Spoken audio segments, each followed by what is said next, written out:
Hello, so in this video we're going to talk about probably one of the most important theorems in differential equations. Okay, not just ordinary differential equations, also partial differential equations. So right the way across the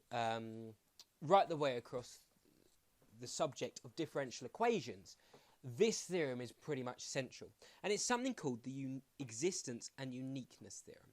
Okay, now why is it so important? Well, if you remember, I think it was the first or second video which I did in this little series, when I was talking about terminology and kind of the point of differential equations, where they came from, and if you remember, I finished off with 3 questions that really lied at the central part of this module, the core of this module, and it's questions that we will always be referring to. It's kind of they're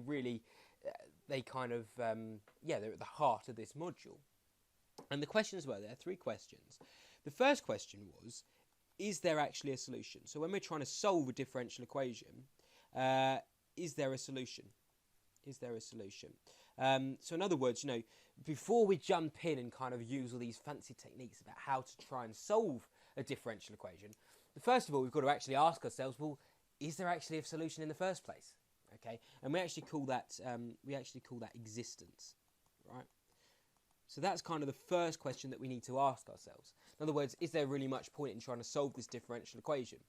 If there's no solution, then what's the point of trying to solve it? You're just going to get ourselves into dead ends. So the first question is the existence, okay? And so somehow we need to try and find a way of telling whether there's actually a solution that exists. The next question which we need to ask ourselves is, well, if we've shown that there is a solution, then how many solutions are there? So how many solutions are there? Okay, because fairly obviously, if we know there's a solution, but if there's loads and loads of solutions, then that's really no better, because we'll end up with like a whole range of solutions. We could end up with thousands of solutions, say. Now, of course, when I'm saying is there a solution, what I mean is there a, because of course you can write it in a general form. All right, so I think I spoke about this before. Of course, you can write any solution in a general form. They'll all follow the kind of similar general form. So let's say we have a solution that follows y equals c sine x, for example, okay, or c sine t. Let's stick with our notation, because normally we write t or x. It doesn't really matter. So I'm just presuming that y is a function of t. Okay, this could be one solution. Now, of course, c could take any value. C could take absolutely any value. But, we can always write it in this kind of general form. All solutions will kind of follow that. But let's suppose we can also have another solution, say, that looks like this, c cos t. Yeah? So these solutions both satisfy the same equation, for example. Well, then that's obviously no good. Or perhaps if we have something that looks like c e to the t. Yeah, that's obviously no good, or another constant, say. That's obviously no good, because we've got now two solutions that satisfy the same differential equation. Okay, well, what I'm saying is that if we have, say, thousands of these solutions, then is that really any better than, we may as well say, well, there's no solutions that exist then, kind of thing. So we need to ask ourselves, well, how many solutions are there? And this is kind of central to things called the initial value problem, because if you remember, if we get given some initial conditions, if you imagine you've got loads and loads of solutions. So let's say we have solutions that look like this. Let's draw it on the graph. Okay, all the solutions kind of follow the same shape. Okay, but there's lots of different solutions that we can have. These are all solutions to the same graph, right? Oops. All solutions to the same differential equation. Well, basically, the idea is that if we get given some initial conditions, and that usually, it's normally under the guise of initial value problem. We call it an initial value problem. It's basically, we get given a differential equation, for example, and we get given some initial conditions which go with it. Well, what's the importance of that? The way which I kind of think of it is, the initial conditions tell us which one of these graphs it actually is.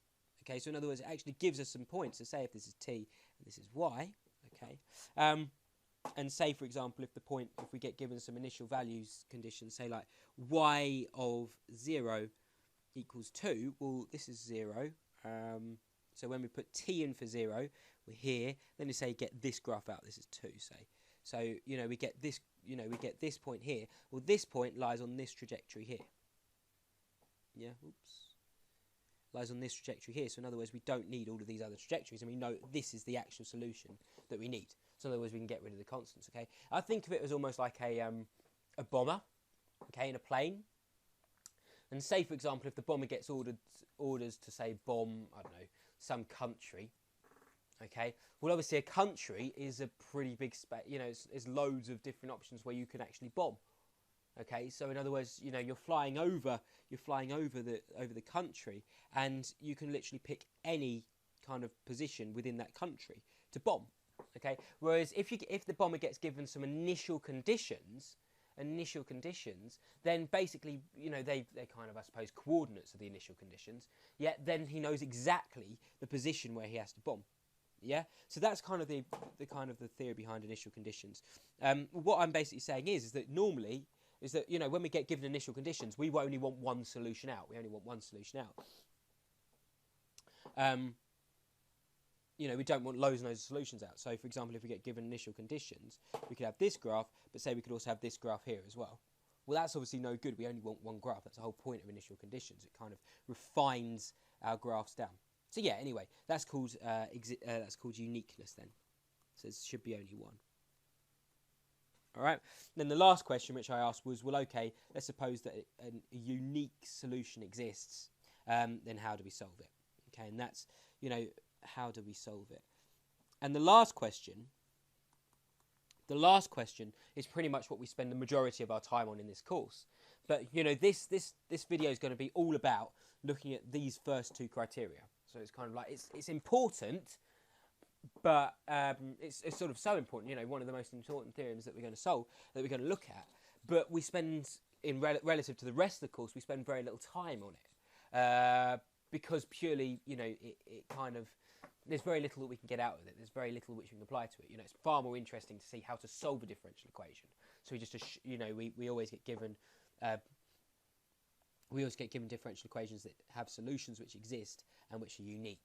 So therefore, we can just spend the majority of our time in the exam, for example, just solving them. Yeah. So this is kind of the whole idea behind what we're doing in this video. Okay. So I'm just going to show you the theorem, and then I'm going to talk you through it.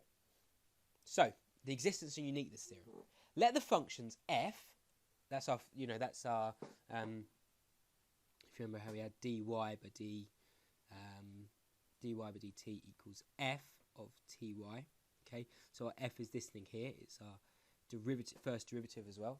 Okay, so let the functions f and the partial derivative of f with respect to y, okay, be continuous on some rectangular interval from t going from alpha to beta, okay, and y going from gamma to delta, and that interval contains the point t0, y0. So this is initial conditions now, t0, y0, right? Then in some interval where t falls, t goes from t0 minus h to t0 plus h, contained in our interval, our rectangular interval alpha to beta t going from alpha to beta, then there is a unique solution, y equals phi of t, of the initial value problem. This is the initial value problem down here. So in other words, if f and the partial derivative of f are continuous, okay, we're just told, it says let them both be continuous. So it doesn't deal with whether they're continuous or not. It just says, right, let them be continuous. So this is true for continuous functions on some rectangular interval containing the initial value point. Okay, then therefore in some interval where we have t0 and we go from we go a distance of h either side of it, contained within our interval, then there is a unique solution. So there exists a solution. It's also unique. Of the initial value problem. So this is just telling us that it's unique. So basically, let's just try and draw what's going on here. Okay, we've got a rectangular interval.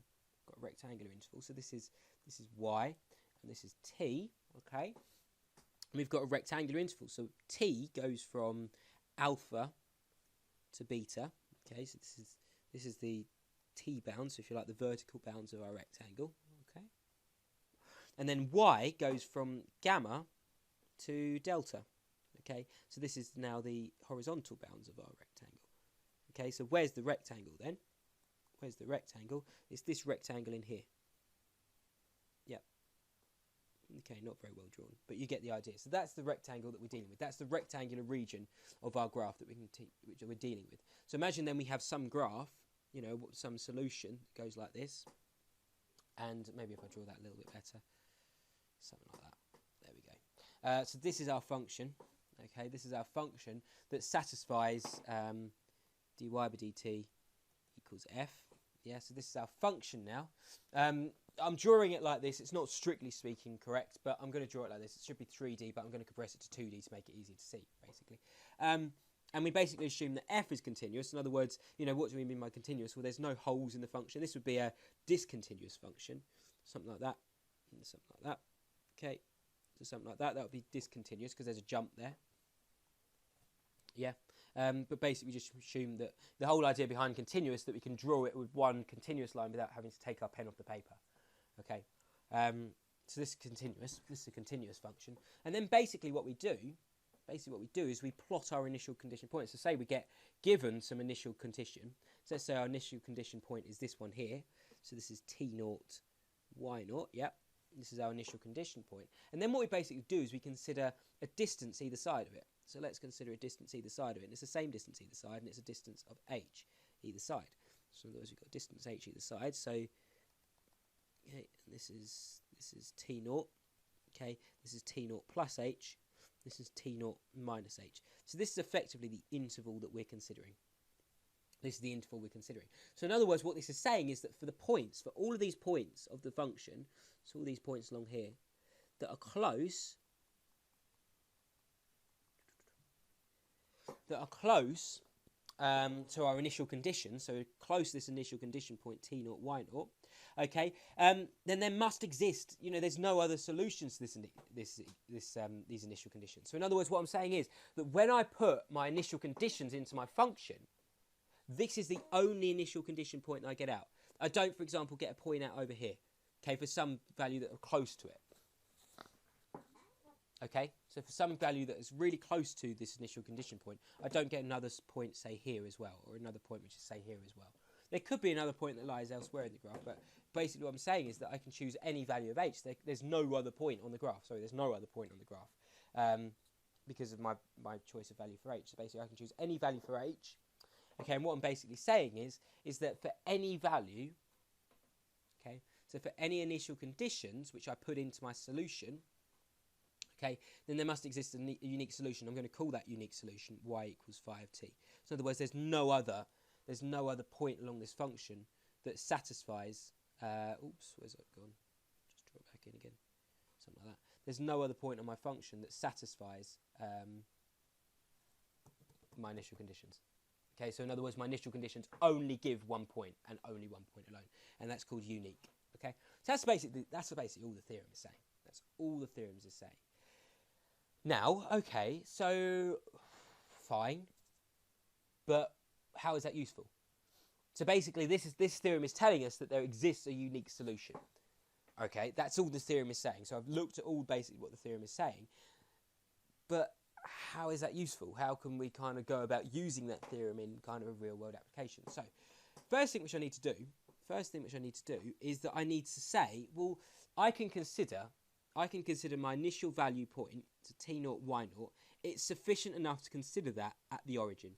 Okay, so in other words, t0 equals 0 and y0 equals 0. So in other words, my initial value point up here, it's sufficient enough to consider it down here. So basically, if I just, the reason why I can consider it down here is because I can actually just make I can put in some new variables, some new variables, and I can basically translate the whole function such that t0 and y0 both like the origin.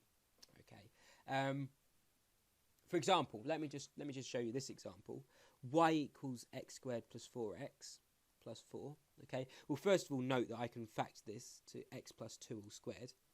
Yeah, you can verify that yourself, that I can just factor that to x plus 2 all squared. Okay, so basically at the moment I've got a graph that looks like this.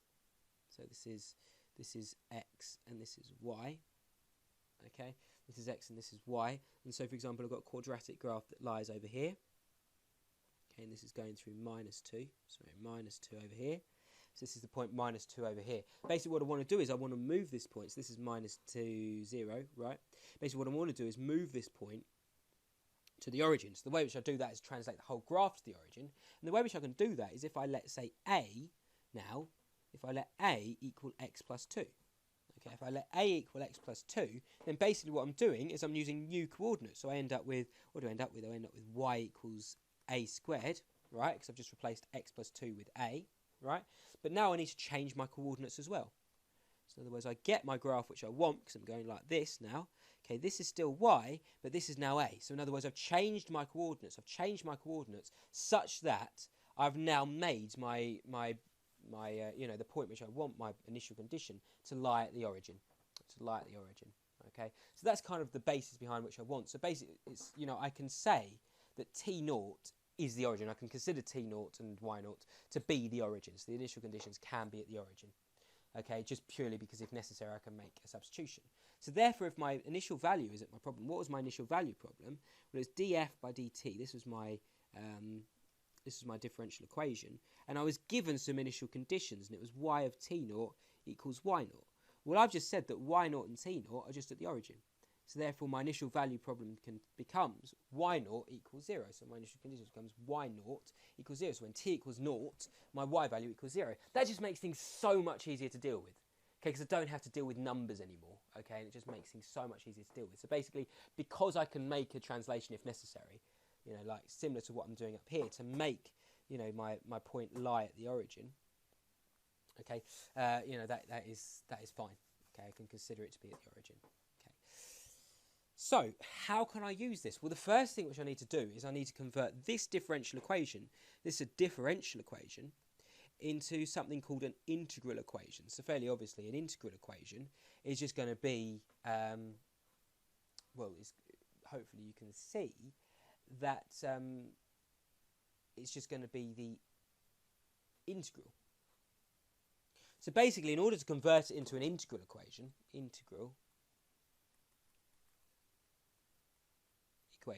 okay, in order to do that, oh yeah, by the way, this theorem is pretty much the main heart of this video. Now what I'm just doing is I'm just playing around with it. So basically, you wouldn't actually have, I would suggest that there wouldn't be a problem, something like this in the exam. Basically, if you've watched the video up to now and you kind of understood what the existence and uniqueness theorem is saying, then that's enough which you get out of this video. But obviously, if you want to kind of see me play with it and see how I can work with it and see what it shows us, then please carry on watching. Okay, so basically what we do is we suppose that there exists some solution, like we did in the existence and uniqueness theorem. Okay, there exists some unique solution, and this is y equals 5t. So basically we suppose that there's some function that satisfies this differential equation. We call it y equals 5t, and it's unique. Okay, so in other words, and it satisfies, because it satisfies this initial, this differential equation, it also satisfies, it comes from this initial value problem. So in other words, this solution here is unique, and it satisfies this initial value problem. So the differential equation given some initial conditions. Okay, so this is what this is saying. So therefore, what we can do is our function, which is, remember, f of ty, okay, because we've made the substitution y equals 5t, then our new function becomes f of t of phi of t. Well, look, that function now, this function now is only dependent on t. It's only dependent on t, which is great, because it now means that we can integrate it, and effectively we can integrate it to find phi of t, to find what this phi of t is. So of course we can find phi of t, then we can find what y is as well, automatically. Okay, so in other words, what we're saying is that if we can find the integral equation, and find, the solution which satisfies the integral equation, then we've automatically found the function which satisfies this differential equation. Okay, so how are we going to do this now? Well, we have dy by dt equals f of ty. So when we make our change, our change of substitution y equals phi t, then this becomes d of phi t dt, just made a substitution for y, right, equals f of the same thing which we had up here, f of t phi of t. Okay, phi of t. Right, okay, so now what we can do is, this is basically saying the derivative of phi with respect to t equals that. Well, look what's on the right hand side. Because it's only dependent on t, We don't have to do separation of variables or anything like that. We can just say, well, the derivative is equal to that, so therefore the integral must be equal to phi. Yeah, because integral and derivatives are kind of opposites of each other, yeah, by the fundamental theorem of calculus. So now we can say is that phi of t is equal to the integral of f of t, phi of t, okay, dt. And we know that from our initial value, where's our initial value? We're basically saying that t0 and y0, so we're basically going from the origin, yeah, so from the origin, so t equals 0, right, to some value. And we don't know what that value is, it would just be some t value, so we're just going to call it t.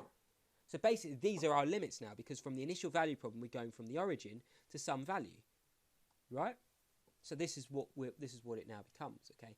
Now, look at this. Because one of our limits involves t, it's kind of standard practice to introduce what's known as a dummy variable. Now, all that basically is, it just stops us getting confused in the integral. You can absolutely leave it like that, But what we tend to do is, because one of our limits involves t, when we sew it back in, there's always a tendency that we can get confused, right? So what we tend to do is just change this variable inside the integrand to some other variable. And it's called a dummy variable, and I'm just going to change it to s. It can literally be anything you like. It's basically t in disguise, but we've just changed what t is called just for convenience. Okay, it's a bit like having if you've got a class of people, and if you've got two Johns in the class, then what you tend to do is change the name of one of them, or sort of slightly change the name of one of them. So perhaps one to Johnny, and leave the other one alone as John. Okay, so that's literally all I'm doing. I've just changed t, and I've just called it something slightly different, but it's still exactly the same thing. Like I say in my class example, we changed John to Johnny, but it's still the same person. Okay, so that's all I've literally done. I've just changed, my variable in there. It's called a dummy variable. A dummy variable. It just stops us getting confused. Okay, so this is now my integral. And this also satisfies my initial condition. Well, why? I can verify if it satisfies my initial condition, because look, my initial condition was when my initial condition is t not equals 0, y not equals 0. Okay, so it's my origin. Okay, so when I substitute t equals 0 into this thing, I get phi of 0 equals, well, it's going from 0. What's my upper limit? Well, what's my upper y limit? It's going to be 0. Okay, of, f of s, phi of s ds, right? So when I integrate this thing, look what happens. Look at my limits here. What I'm basically saying is that I'm integrating from 0 to 0. So in other words, there's no interval there. Remember what an integral is, okay? It's basically finding the area underneath a function between two points. So I'm finding it from 0 to t. So I'm finding this area here. Okay. Well, basically, because now I've made my upper limit to be 0 as well, effectively what I'm just doing is I'm considering the area under my function from 0 to 0. So in other words, there's no area there to consider, so therefore this must be equal to 0. Because there's no area there, so therefore the area must be 0. Okay, so in other words, what I'm saying is that phi of 0 equals 0. So therefore, it satisfies my initial condition. Which of course was y of 0 equals 0. Then I made I made my substitution of y equals phi of t. So therefore, my initial condition is now phi of 0 equals 0. So that satisfies my initial condition. So I'm now saying is that yes, this integral here does in fact satisfy my initial value problem up here. So it's fine to consider, basically if I can find, like I said earlier, if I can find a solution to this integral equation, then therefore I can also find a solution to my differential equation. Okay, fine. That's fine. So, how do we know that this integral equation is unique? So this is what we now want to show. We want to, we know there exists a solution. We've just shown that exists a solution. This is the existence of the solution. Okay, we've shown that when we put our initial value in, there exists some solution. That's fine. But how now do we know that it's unique? So we satisfied the existence question. Now we've got to satisfy the uniqueness question. Okay. Well, one method that we can use is something called the method of successive iterations.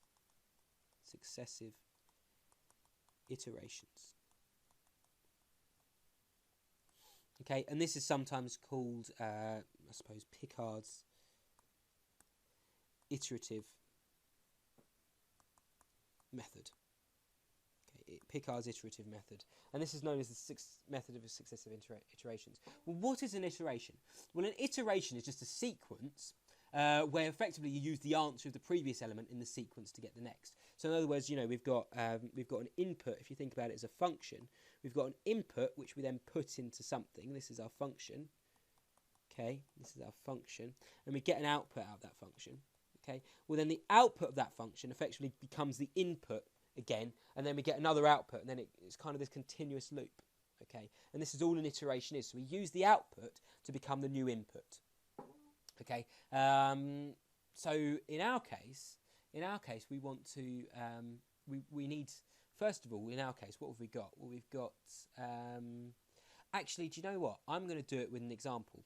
So I'm going to give you an initial value problem. So dy by dt equals 2t times 1 plus y, because I think you can see it better with an example rather than dealing in general terms. Okay, so this is my function, and this is my initial value problem. So y of 0 equals 0. Okay, so this is my problem that I'm now trying to solve, and I'm going to solve it by the method of successive iterations. Okay, so I'm going to let y be my solution, which is unique phi of t. Okay, and then by the initial conditions, you know, phi of 0 also satisfies this this initial condition, which is fine. Okay, so I've verified that it satisfies the initial condition. So what's the integral equation going to become? Well, it's going to become d phi by dt. Make my substitution for phi first of all, and that's going to be equal to 2t times 1 plus phi. Okay, so my integral equation is going to become phi of t. If this is a derivative of that, then therefore the integral of that is going to equal my phi. So from 2t times 1 plus phi of t, okay, dt. And then I'm going from my initial condition, which is, it's going from my initial condition, which is 0, to some value t, okay, from 0 to t. But now I'm just going to introduce my dummy variable like I did before, so I'm going to change my t and my integrand to s. My integrand is just the thing which I'm integrating, okay. So therefore, I need an initial approximation. In order for my, method of successive iterations to work, I need an initial kind of condition. I need an initial function that somehow approximates the solution. Well, look, the most obvious one to do is to use our initial condition, phi 0. So the most obvious place to start is this function here, because we know this function. So basically what I'm trying to do is find an approximation for phi of t. Find an approximation for my function, because if I find an approximation for my function, then I can find an approximation for y automatically. Okay, because that approximation will be my solution y. Well, I know this is a function. I know what the function is. When I put t equals 0 in, I'll get 0 out. So therefore, that seems like a good place to start. So we denote it phi. My first iteration, which I'm going to denote by subscript 0. So phi of t will equal, when I'm just going to sub 0 into it. Okay. So this is 0 to t, 0 to t of 2s times 1 plus phi naught of s. Sorry, this is my first iteration, because I know what this value is in here. Okay, so in other words, when I plug this in, this is, if you like, my input. What will I get out? So my input is phi of 0. So my output will be phi of 1. Yeah, which is why I've got a phi of 1 here and a phi of 0 here. So I'm putting 0 into my function, if you like. Okay, and I know what phi of 0 is. It's 0. That's the reason why I used it, because I know what it is. So it's 0. So what is this now? This is from 0 to t, the integral from 0 to t of 2s ds. Yeah, because it's just 2s times 1. Yeah, and so then that is, what is it going to be? Well, it's going to be s squared. Okay, going from 0 to t, which of course is then t squared minus 0, so t squared. So I now know that phi 1 of t is t squared. Now what I do is I do the same thing. So this is now my output, so I now use that to become my input now. So now what I'm doing is I got phi 1 out, so therefore I'm putting phi 1 back into here, then I should get phi 2 out. Okay, so phi 2 now of t, phi 2 of t, should be equal to the integral of 2s times 1 plus phi 1 of t, sorry, s, introduce my dummy variable, ds. Okay, what's phi 1 of s? Phi 1 of s, phi 1 of t. So my phi 1 of t should be t squared. So therefore phi 1 of s should be s squared. Okay, so this now becomes s squared. S squared. Okay, again going from the same interval, 0 to t. Okay, so let's just work this out. Well, this is going to be, what's it going to be? This is going to be, just working out this integral now. It's going to be, well, if I just write this out actually, because you may not be able to see it, 2s times by 2s cubed. Yep, so now I can just work out the integral of this. It's going to be s squared plus 2 over 4, which is a half s to the 4. Okay, going from 0 to t, which is going to be equal to t squared plus a half t to the 4. Okay, so that's now what phi 2 equals. Phi 2 equals that. Okay, so therefore phi 3 is going to be equal to the integral from 0 to t of 2s times 1 plus phi, what is it going to be, phi 2 of s ds. I know what phi 2 of s is. It's going to be t squared plus a half t to the 4. Alright. Again, I'm just going to multiply this out, so I'll end up with 2s. Sorry, that's now s. 2s plus 2s cubed. Sorry, that's 2s cubed plus s to the 5. Plus s to the 5, I think. Yep, I think that's right. Yep. So now, when I integrate that, that's going to become s squared plus 2 over 4, which is a half s to the 4 plus a sixth s to the 6th. So from 0 to t, so therefore that's going to become phi 3 is going to become t squared plus a quarter t to the 4 plus a sixth t to the 6 minus 0. Okay, so this is what this is now going to become. And basically you can carry on going.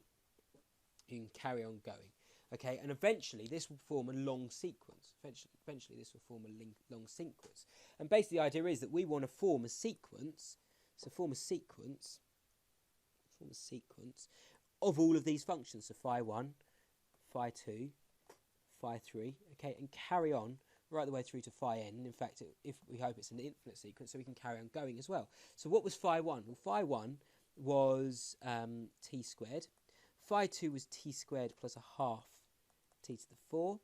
Phi 3 was t squared plus a half t to the 4 plus a sixth t to the 6. Okay, and we can carry on going. So can we spot? The idea is then we want to kind of spot some kind of pattern. We want to spot some kind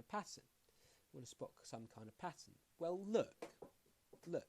First of all, I want you to look at the powers. So we've got, if I just look, I want to look at the powers. We have t squared, then we've got plus t to the 4 plus t to the 6. I'm looking at this one now because then we can hopefully try and spot a pattern to find out what the nth one is. Well, look at the patterns that, if I show you then, if we work out the next one, I can tell you that the next one's going to be t to the 8 and the next one's going to be t to the 10. Okay, I did that earlier. You can verify it yourself. You can work it out yourself. So basically what we end up with is we end up with even powers. So I now know that phi n of t, my nth term if you like, is just going to be the even powers. So t squared plus t to the 4 plus t to the 6, right the way through to t to the 2n. Yeah, t to the 2n. Yeah, because it's just the even powers then. Just the even powers. Okay, what about the coefficients? Okay, so this is what phi of n is going to look something like. This is what the powers are going to do. Let's look at the coefficients now. So the coefficients, we had 1 plus a half plus a sixth. I can tell you that the next one is going to be 1/24th. Okay, and carry on going. Well, what does this look like? This looks like to me like factorials. Yeah, because 1 factorial is equal to 1. Well, that's what that is. Okay, 2 factorial is equal to 2. 3 factorial is equal to 6. Okay, 4 factorial is equal to 24. So in other words, what I'm proposing is that if you carry on, in fact this is the case, if you carry on, basically what you get is you get 1 plus 1 over 2 factorial plus 1 over 6 factorial plus 1 over 3 factorial, sorry, That should be 3 factorial. That should be 4 factorial. 4 factorial. Yep. And we carry on going right the way through to n factorial. So in other words, now I know what my phi of n is. Phi of n of t is equal to t squared plus 1 over 2 factorial t to the 4 plus 1 over 3 factorial t to the 6 right the way through to 1 over n factorial t to the 2n. This is now my expression, so I've come up with the pattern for my sequence. Which is great. Okay, and in fact, we can actually show that this sequence is true by induction. So in other words, if we have phi of n plus, we've shown it's true for phi equals phi of 1, okay? So basically we assume it's true for phi of k, okay? And then what we do is we try and show that phi of k plus 1 is true if phi of k is true. Okay, so I'll leave you to do this yourself, but effectively I'll just set you up so from 0 to t, 2s, lots of 1 plus phi of k of s ds, and we can show that that satisfies that by induction. That satisfies that by induction. Okay, and I'll leave you to do that yourself. So in other words, what we're saying is that the sequence doesn't break down. And in general, when we're trying to solve this theorem, we ask ourselves 4 questions. Right? The first question is, and these questions kind of outline the proof of the theorem. But I'm not going to do the proof of the theorem. I'm going to kind of show you an example to see kind of how the theorem works in practice. And then you just prove it for a general case, and this is how the proof of the theorem works. So I'm going to try and show you by an example. So essentially, the first question is: do all the members exist? Do all of the sequence members exist? Okay, or does it break down over some stage? So in other words, will we get to a sequence, or do we get to a member sequence where we have something over 0, for example? Because that's obviously infinity, so therefore it will break down. For example. Okay, so that's one example. Do all members of the sequence exist? And that kind of answers the first question of existence. Okay, existence is really easy to kind of prove. Again, we just do this kind of thing. We come up with a pattern for it. Okay, and we try and work out, well, okay, is there a point where the sequence breaks down? If the answer is no, if the sequence can carry on going, then therefore we end up with, we prove the existence part of it, and that's generally true. Okay, so that's the first question we need to ask ourselves. The second question is we need to ask ourselves about convergence. In other words, does the sequence converge to some value? Okay, and then the third question, and that's kind of linked to the second one, is we have to then basically come up with the limit function and kind of come up with some properties of the limit function. Now, all a limit function is it's just if the sequence converges to something, it's just the function which the sequence converges to. So the function which describes the convergence value of the sequence. Okay, so in other words, as n tends to infinity.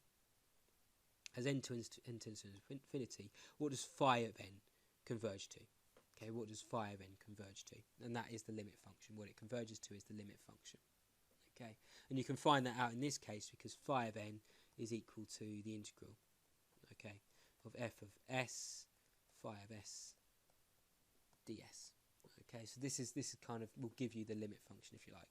Okay, we look at some properties. So for example, the first one. The main property that we look at is, does it actually satisfy the initial value problem?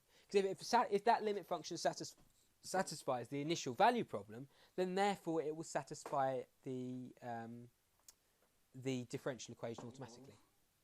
Okay, all the other way round. Does it satisfy the integral equation? So does this limit function actually satisfy that integral equation? Because if it does, then it automatically satisfies the initial value problem. Okay, so that's kind of the third question. Then the fourth question that we ask ourselves, is this the only solution? Is this the only solution? Only solution. Okay, and we kind of use those two to show that is this the only solution? Or could there be others? And that kind of is linked to uniqueness. Okay, so for example, if we end up with a part of the sequence that becomes this, then obviously we're going to have two values, plus a and minus a. Okay, perhaps that's a bit contrived, but you can kind of hopefully see that we end up then with two solutions, but we don't want that. Okay, so if we go back to our example, we want to basically show whether the sequence converges. Well, what was our sequence, remember? We had phi of n is equal to t squared plus half, or 1 over 2 factorial, t to the 4 plus 1 over 3 factorial, t to the 6, plus right the way through to 1 over n factorial, t to the 2n. Yep, e to the 2n. Now, I want you to consider what is the power series for e to the x. Well, the power series for e to the x is just 1 plus, what would it be, x squared, sorry, no, x, plus 1 over 2 factorial x squared, plus 1 over 3 factorial x to the 3, plus, we can carry on going, okay, and we can actually write that as the sum from k equals 1 to infinity, okay, of x to the k over k factorial. Okay, so this is kind of the power series for e to the x. Okay, now this up here, this phi of n, is very, very close to that. It kind of follows a similar kind of pattern, but there's a few differences. So that means that basically we should be able to convert this phi function into this e to the x function if we fiddle with it a little bit. So we can make it look like something like the e to the x function. Okay, so first thing we should need to consider, there's no 1. There's no 1 there. So in other words, we know that phi of n will look something like e to the x minus 1. Well, e to the x minus 1 will be x plus 1 over 2 factorial plus, x squared plus 1 over 3 factorial x to the 3. Okay, so that's kind of got rid of the problem. There's no 1 there. All right, just by taking 1 away. Okay, next thing which we need to know is we've got t, okay, not x. So therefore, if we just convert this to a t, then that kind of gets us closer to where we need to be. Okay, so this is a t. Right, okay.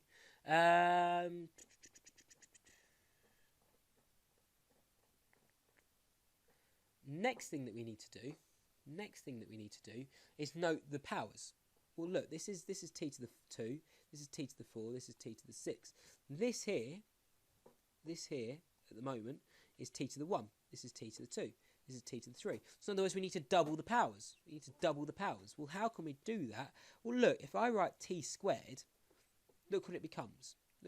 This now becomes t squared to the power of 1.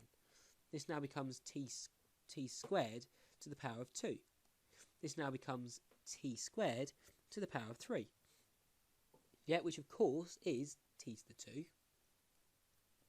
This is t to the 4. This is t to the 6. Yeah, so we've got what we want. So in other words, we've got exactly what we want now. So in other words, if we write this now, we can write it as the power series of k equals 1 to, this is phi n. This is k equals 1 to infinity of t squared to the power of k over k factorial. Okay? So therefore, we found the limit function. This is the limit function. This is actually the limit function. Okay? So, this is basically the limit function because as n tends to infinity, this is the function which we get. N tends to infinity, this is the function which we get. Okay, so therefore we've shown the convergence thing. Okay, so now the next video is, the next part of this video is going to be talking about the fourth question. The fourth question, which is about uniqueness. Okay, and it's basically just algebra. Okay, just using clever algebra. Okay, and the way in which we do it is we suppose it's not unique. It's not unique. So our solution. Okay, so our solution. Remember, our solution was y equals phi of t. Okay, so this is our solution. So let's just look at phi of t. Okay, y equals phi of t. Let's keep the y. Okay, well, let's suppose it's not unique. In other words, there exists another function, phi of t. Okay, so basically there's two functions that satisfy it. Okay, so therefore it's not unique because unique means there's only one solution. So therefore if there's two solutions, then it's fairly obviously not unique. So we assume that it's not unique. Well, in order to show that it is unique, we need to show that this equals this. So phi equals phi. Okay, that's what we want to show. If we want to show it is unique, then we need to show that they're the same. Well, another way of saying that is that they don't differ at all. They don't have any difference. So in general, this would sort of be phi This will be phi up here. Okay, so what we want to basically show is that this distance between them, there's no distance between them. That actually they're exactly the same function. They're exactly the same function. Okay, so in other words, they lie on top of each other. Yeah, they lie on top of each other like that. So there's no distance between them. So in other words, if there's no distance between them, the way to show that is that the difference in the functions, this, okay, should be equal to 0. That's what effectively we want to show. Okay, and we can take the absolute value as well, because we don't want the absolute, we don't want that to get in the way of things. Okay, we don't want signs to get in the way of things. We want them to be exactly the same function. All right. Yeah, the reason why we take the absolute value is because we could have a function that say looks like c sine x and c sine x. Okay, well c could be either plus or minus 1. For example, this could be 1, this could be minus 1. So this one would be sine x, this would be minus sine x. Okay, so basically we don't want the signs to get in the way of things, and we want them just to be basically the same function, which is why we take the initial values effectively. Okay, so basically, sorry, the absolute values. So okay, we've got then that phi equals the integral from 0 to t of f of s, times f of s phi of s ds. Okay, which in our example, what is our f? Well, it's going to be 2s times 1 plus phi. Okay, phi. And then this one is going to be the integral from 0 to t of 2s times 1 plus this ds. I'm going to keep the dependent on s actually. Change my mind. Okay, so this is what we end up with. Okay, and what we want to basically show is that these two functions are exactly the same. So let's consider then this. So therefore we're considering the absolute value of this. Take away the absolute value of this. So in other words, we end up with the absolute value of this thing here, 1 plus phi ds. Actually, I am going to skip the dependency because it's not actually important in this video. ds minus just makes things easier to write. 2s 1 plus phi of ds. Okay, absolute value. Okay, cool. Cool. So, are you happy then that we can just write this as one integral? So from 0 to t of 2s as a 1 plus phi minus this integrand, 2s times 1 plus phi. Okay, that's all ds. That's all ds. So effectively I've just taken that part and subtracted that part. Okay, and written it all in one integral. Again, still absolute value, so therefore I just do a little bit of work in here. Do a little bit of work inside the brackets. So this then becomes, well, I can take a 2s out the front. Okay, and then I'm left with 1 plus phi minus 1. Careful of the, it's 1 minus 1 plus phi, so therefore it becomes 1 minus phi ds. Okay, so therefore this thing inside here becomes, the 1's cancel. Okay, so it just becomes this. It just becomes phi plus that. Okay, well that has got to be, the absolute value of that has got to be less than or equal to this, 2s 0 to t, the absolute value of this thing. You happy? Because the absolute value of this thing, okay, s is defined as positive, for always positive, because the limits are from 0 to t, so from 0 to t, so s, remember, is just another way of writing t, equals s. So s is just another way of writing t, so therefore 2s has to always be positive. Okay, 2s has to always be positive. Right, so we know that is always positive, so therefore that's at least got to be the same as that. If not, it can be less than. Okay, if this was negative. Okay, so the functions are what going to basically make the difference. So that's why I've written it like that. Okay, now if I let 2s be a, just for convenience, then I end up with this. So from 0 to t, phi minus phi ds. Okay, cool. So what I'm now going to do is I'm going to let u of t equal that bit. So u of t, so I'm going to let a new function u of t equal this thing, 0 to t, integral, this integral here, so phi minus phi ds. Cool. Okay. Now notice that this satisfies my initial conditions. Okay, so in other words, when I put u of 0 in, what do I end up with? I end up with this. Sorry, yeah, that's t. That should be an integral there. What am I doing? Huh. There we go. That's better. This is phi of 0, which I know is 0. I know that's equal to 0.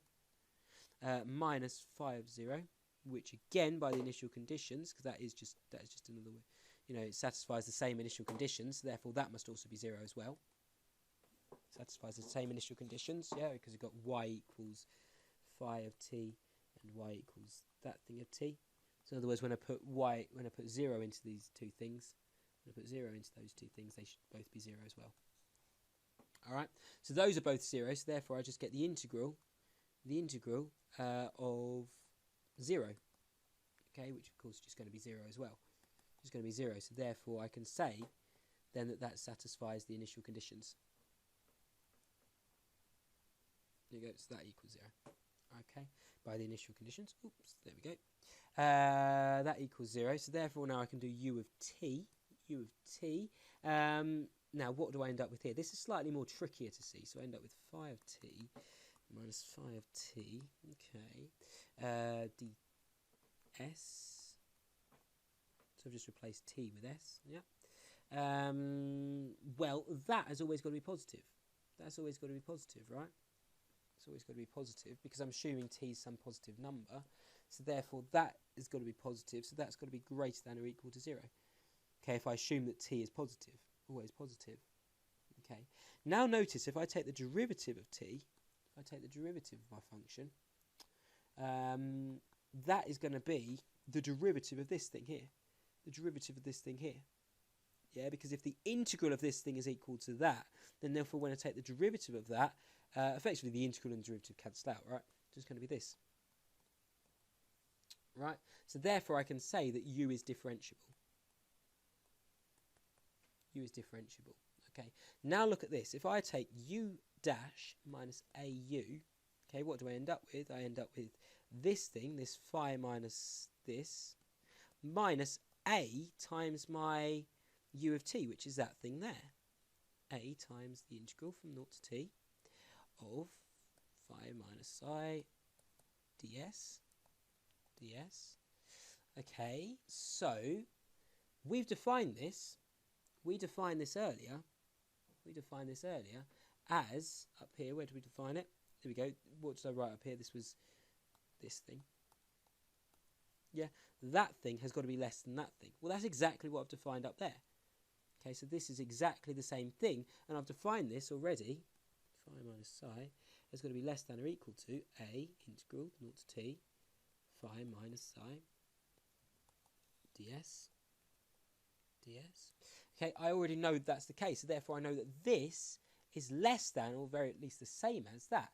So therefore this whole thing has got to be less than or equal to 0, because I've got a number here. Say if this was 3, I know that this thing on the right has got to be less than or the same as that. So this has to be 2 or something like that. So therefore I know that the answer must be less than or equal to 0. So I'm taking away something which is less than or equal to 0. Okay, so that's what the result is going to become, less than or equal to 0. So I end up with u dash minus au, we're nearly there, less than or equal to 0. Okay, if I just multiply through, watch if I just multiply through e to the minus at. Okay, just let me do it. Okay, minus at, a times u less than or equal to, this is e to the minus at times 0, so therefore that's still going to be 0. Right, well look, that is just the product rule. That is just the product rule, because it's the derivative, where are we? It's the derivative, I've left that thing alone, and I've made the derivative of that thing, okay? And then I've got the derivative of that thing, plus that thing left alone. So therefore, I've got, I've got the product rule. And what's it, the product rule? It's e to the minus at times u, okay? Taking the derivative of all of that thing. Okay, and you can verify that that is the same just by the product rule. Okay, and that's then got to be less than or equal to 0, because I've said it's less than or equal to 0 up here. Okay, so I know that's less than or equal to 0. So therefore, what I end up with is if the derivative is less than or equal to 0, then when I take the derivative of it, when I take the integral of it, it should be e to the at. So in other words, just get rid of the differentiation. Okay, I should have that thing is less than or equal to 0. Now I know that anything raised to the power of e sorry, e to the power of something. That cannot be 0. That's got to be non-zero. So therefore, what I have to say is then that thing, u, has to be less than or equal to 0. U has to be less than or equal to 0. Okay, so I know that has got to be greater than 0, strictly greater than 0. Okay, it can't be equal to 0 and it can't be less than 0. It's got to be greater than 0, strictly greater than 0. Okay, so therefore I have to say that u is less than or equal to 0. Now above, I showed you that u is greater than or equal to 0 as well. Where did I show you that? Where are we? Here. U is greater than or equal to 0. U is greater than or equal to 0. Okay, so I've got u is greater than or equal to 0. I've just shown you now that u is also less than or equal to 0. So I've got basically saying is that u is a function that is either non-negative, okay, or is either non-positive, and is non-positive as well. So it's non-negative by this thing, and it's non-positive by this thing. So therefore, it can't be positive, and it also can't be negative as well. So therefore, u has to be equal to 0. So in other words, what I've basically shown you is, what was I showing you? I've basically shown you that the difference, because remember what I defined u as. I defined u as this thing. Yeah, I defined u as, well, sort of this thing. I defined it as the integral of that thing, which is kind of that same thing. So basically what I've shown you is that is 0. So therefore the difference between the two functions is 0, so therefore it's unique. That was quite a long proof, wasn't it? If you didn't follow all of that, don't worry. I mean, you can go through it yourself. I really do encourage you, as always, go through it yourself. That was quite a long video. If you've made it to the end, well done, thank you. But like I say, they're probably the first 15 minutes the only important part of this video. Kind of the rest of it is just me fiddling, I suppose. Okay, so thanks for watching anyway.